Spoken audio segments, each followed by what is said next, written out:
So the final date on that particular Euro trip then took the MotoGP World Championship to Germany. Dani Pedrosa on pole once again. He's got two Americans alongside him, and it looks as though Nicky Hayden, who was in third on the grid, has a very good start there, but Pedrosa will hold on to the hold shot.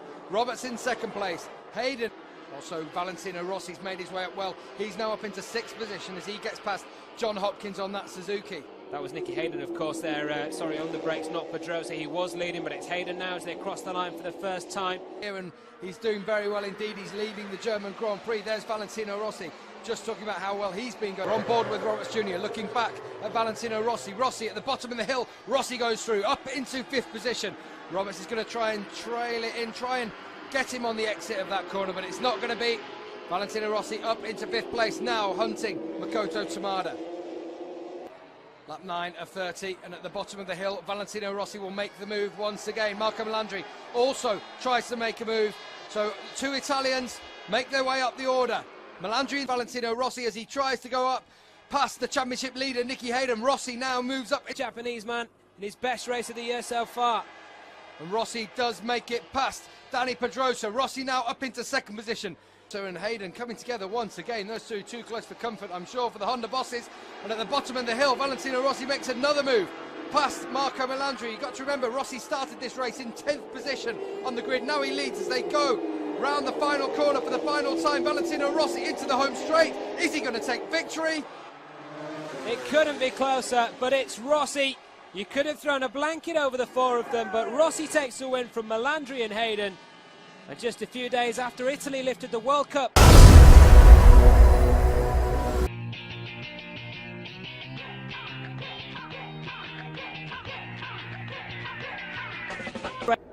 Valentino Rossi down on row 4 behind Loris Cap. So Chris Vermeulen starts from pole position. Progress, and Nicky Hayden too. Watch out for Valentino Rossi on that Fiat 500.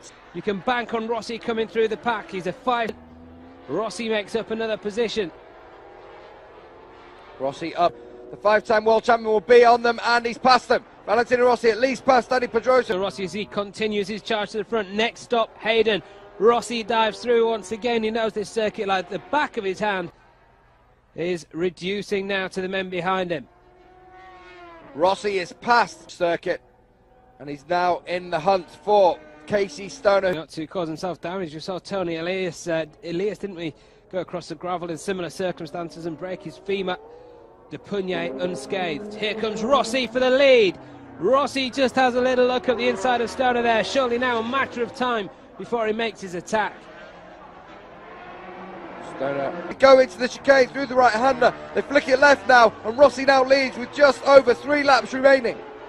Stalked him for about Salunia, but this time it's not going to materialise because Valentino Rossi has done the business, and now despite starting from 11th on the grid. What a race from Rossi. Only 12 races ever. Shakes hands with the rest of the Yamaha engineers. Rossi, the king of Assen, once again.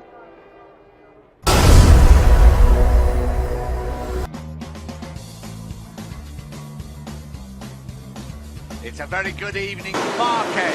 We are underway 2015. The second row of the grid. Bad start for Valentino Rossi. Rossi ride with Valentino Rossi. Dani Pedrosa may come up the inside. He's got up the inside of Ioni Hernandez. And has he got through? Yes, he once again. He's sizing it all up. He's looking at all the options for Lorenzo. The two Ducatis power past him. Iannoni's got through on him as well. So Dovizioso leads Iannoni to ride like this. This is Lorenzo that won those 2 world titles. Here comes Rossi off the inside of Iannoni. Valentino Rossi into 3rd place.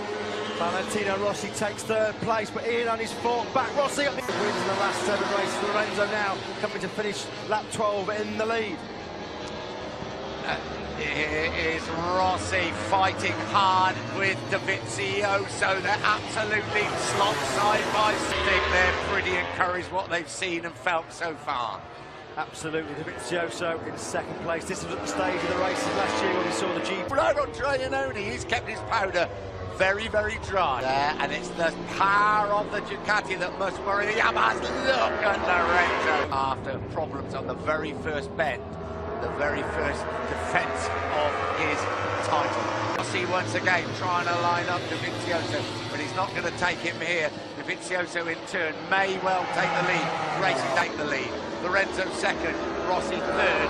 Iannone in fourth place. Another big mistake on the brake. First rode that bike. It's leading the opening Grand Prix of the season. Rossi underneath Lorenzo at turn 4. Rossi now on the charge. He doesn't want Lorenzo Dovizioso to get away. He's all the Ducati that he used to ride, not this one, but for the factory team. And Valentino Rossi leads the way. Dovizioso though fights back straight away. Dovizioso retakes things over. Dovizioso leads away. Rossi up the inside once again. Rossi retakes the lead. For how long? Not half a second. Dovizioso back in front.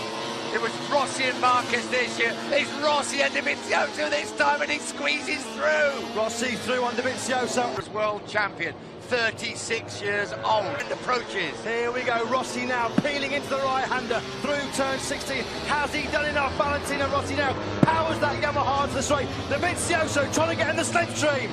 Here we go. The run to the line. Has Rossi done it? Here comes the Ducati.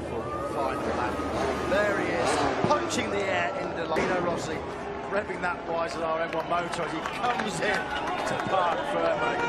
He's still...